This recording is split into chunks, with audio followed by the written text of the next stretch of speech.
Hai, wah ini kayak agak ganggu ya, kita geser bentar. Jadi hari ini adalah syuting day 2 dari project yang sama. Ini kurang lebih udah 1 mingguan lah dari video sebelum ini. Karena, kalau yang follow aku di Instagram mungkin tahu, ada sedikit musibah. Jadi gue gak sempat ngepost video apa-apa. Selain hari ini, kerjaan pun agak terbengkalai. Aduh, semuanya ribet deh pokoknya. Tapi gak apa-apa, gak usah kita omongin lagi. Aku udah ngomong belum ya tadi? Intinya hari ini adalah syuting day kedua dari project yang sama video terakhir. Bedanya cuman hari ini akhirnya aku menyerah dan aku ngeset rig-nya secara horizontal biasa aja. Nanti kita crop aja di tengah, jadi makanya kita pakai external monitor. Jadi aku bisa ngeliat nanti kalau dari curve 9:16 nya gimana. Terus yang serem banget, tiba-tiba masa kabel di tap to dummy bateryku nih kagak bisa tadi pagi.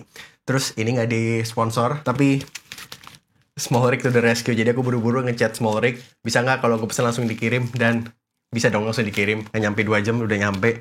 Mantap Small Rig. Jadi kita mau buka, mana pisau? Panik gak? Ya, panik lah, lagi gear prep tiba-tiba kabelnya gak bisa dong. Itulah kenapa kita perlu gear prep setiap kali kita nge-shoot, walaupun kita memakai gear yang sama terus. Terus hari ini aku udah gak pegang lampu Ulanzi yang 100 watt yang kemarin ku pakai buat nge-interview itu. Udah aku balikin karena mau dipakai. Jadi hari ini kita pakai lampu yang lain, kita pakai lampu amaran. Nanti aku bakal tunjukin pas di sana aja kali ya, biar gampang. Tada kabel baru kita, Small Rig di tap to NPF. Wih, ada ininya lagi. Apa sih namanya, velcro-nya biar rapi.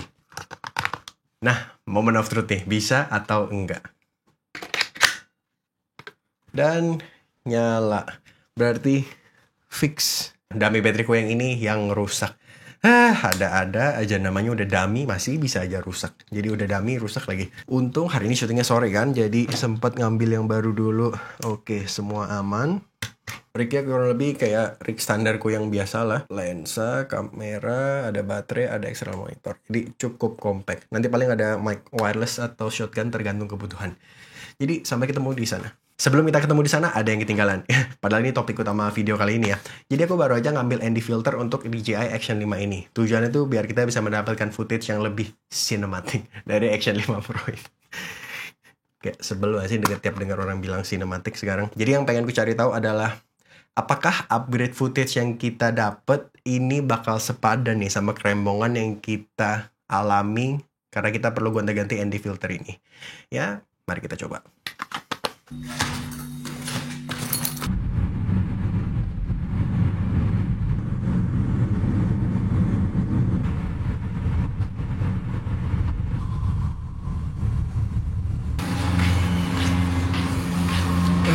Jadi ini ada robek. Si Pak Yo pengen tumble. Jadi dia pengen print segini. Bisa gak sih kayak gitu? Bisa.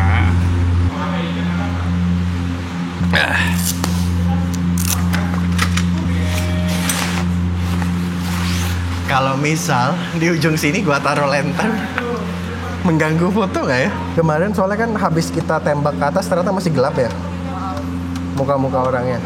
Lightingnya jadi nggak bisa lihat. Ke atas aja kan lantern. Kalau misalnya ada ini begini gitu, ganggu gak ya? Soalnya gelap banget kan? Iya. Coba ya. Lampu gua 2 nih, 200 watt sama 60 watt. Jadi jomplang banget. 200-nya mending sana apa sini? Kayaknya sini ya, yang lebih butuh. Oke, berarti kita coba taruh 200 watt di sini sama lantern.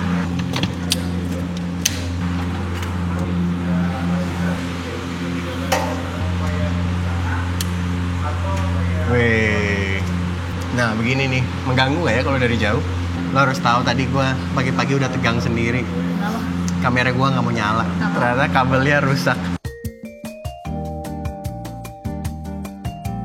Kemarin pas malam pulang lewat sini berasa horor banget gak sih? Kena prank guys. Mau beli kopi, tempat kopinya tutup. Dari pagi kali soalnya bukannya ya. Berarti Waktu itu emang kita weekend waktu itu. Hari libur ya. oh iya benar. Ya nggak tahu sih, tebak-tebakan aja.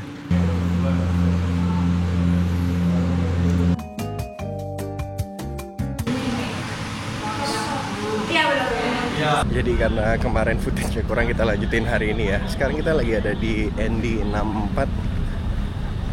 Terus shutter speed kita atur ke 1/50. Sekarang kita lagi jalan. Gimana nih stabilization-nya?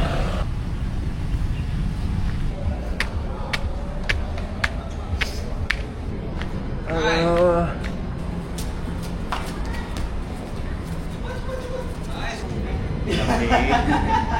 sering ya, enak aja, sering. Sering kesiangan apa sering? Sering. Bagus.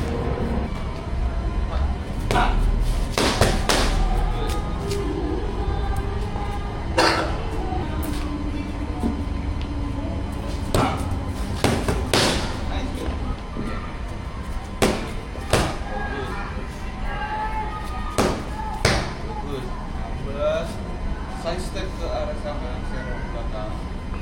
Nah, lakukan swipe. Lagi.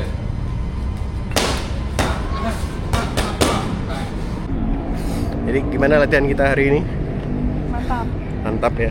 Mantap. Pura-pura capek. Aish. Sama makan ayam goreng. Nice. 2. Jadi dari tadi kita ngatur exposure-nya tuh full manual ya, tapi agak rempong banget nih ternyata. Jadi ini udah keesokan harinya dan aku udah ngecek footage kemarin. Jadi gimana hasilnya?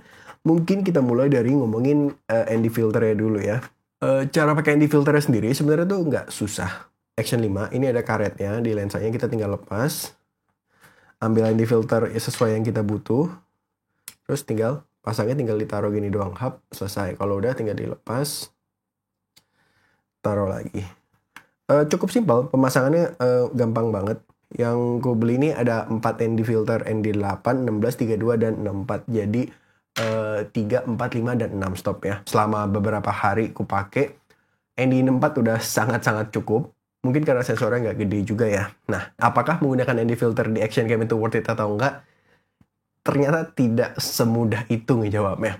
Nah, jadi kalau kita atur kamera kita di shutter speed 1/50, jadi 180 degree rule ya.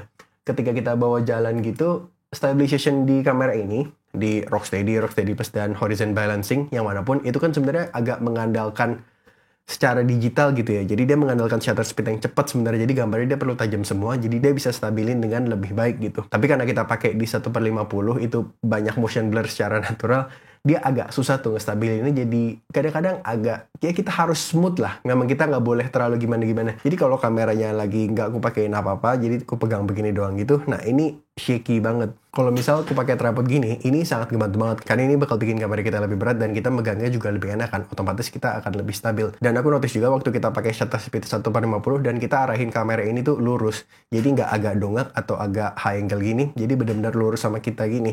Nah dia kayaknya kerjanya tuh lebih enteng. Jadi dia ngestabilin footage di frame kita tuh lebih bagus lah hasilnya. Nah tapi waktu kamera ini kita lagi taruh di tripod misalnya, terus kita taruh gini aja gitu, terus kita tampilin di filter. Nah ini hasilnya mantep banget ya, seperti kamera pada umumnya lah. Jadi kita dapetin motion blur dengan natural gitu. Jadi kalau menurutku secara hasil ini worth it ya. Kedepannya aku bakal pakai ND filter ini, tapi nggak di semua saat. Kalau aku lagi ngomong sambil jalan gitu, kayaknya aku nggak bakal pakai ND filter karena stabilization yang nggak bagusnya agak lebih mengganggu dibanding nggak ada motion blurnya kalau menurutku. Tapi kalau kameranya lagi statis, lagi ditaruh di tripod, lagi ditempelin pakai magnet ke sini atau ke sana di mana gitu misalnya, kayaknya aku akan pakai ND filter. Jadi kesimpulannya menurutku ini sesuatu yang nice to have. Sangat nggak wajib buat action cam. Ya iyalah ya, namanya aja action cam. Dan nggak seribet itu pakai ini di kondisi-kondisi tertentu.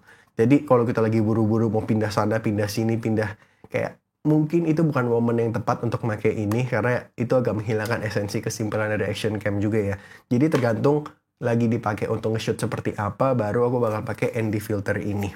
Nah, untuk ND filternya sendiri, sebenarnya ND filternya menurutku bagus. Yang aku pakai ini merek Sunny Life. Tapi aku belum bisa rekomen ini sekarang karena mungkin ada yang enggak. Dari tadi aku tunjukin itu cuma ada 3 di box ini. Karena yang ND8 tiba-tiba copot dong. Awalnya aku pikir dia jatuh karena aku pasang di action cam-nya nggak terlalu kenceng. Tapi ternyata habis aku perhatiin, ini nggak kepetok, nggak kenapa-napa. Si ringnya tuh masih kepasang di action cam-nya, tiba-tiba kacanya aja nih copot, nggak tahu kenapa, nggak kepentok, nggak jatuh, nggak apapun. Makanya nih ringnya juga masih di sini kan, karena emang nggak kenapa-napa. Aku udah kontak Sunny Life masalah ini, aku bilang lagi nggak kenapa-napa, tiba-tiba copot, dan itu pun yang ND8 doang. Karena habis kejadian ini, aku langsung coba semua filternya, habis itu aku goyang-goyangin, oh yang lain aman. Entah kenapa yang ND8 ini doang nih. Aku tanya, ini ada garansi atau semacamnya nggak? Karena emang nggak ada kejadian apa-apa, tiba-tiba rusak gitu kan. Dan aku masih nunggu kabar. Udah beberapa hari sih. Jadi aku belum bisa rekomen ini. Jadi tergantung jawaban dari pihak Sunny Live gimana, baru aku mungkin bisa merekomen ini. Jadi kurang lebih itu aja video kali ini. Silahkan ditonton lagi footage-nya. Harusnya di kiri bawah. Sini ya berarti. Harusnya di kiri bawah aku tulusin itu kameranya lagi settingnya gimana, style positionnya apa, segala macem. Jadi silahkan nilai sendiri aja. Menurutku nice to have, tapi ya nggak usah buru-buru belilah kalau nggak ada pun. Itu aja video kali ini. Sampai ketemu di video berikutnya. Bye.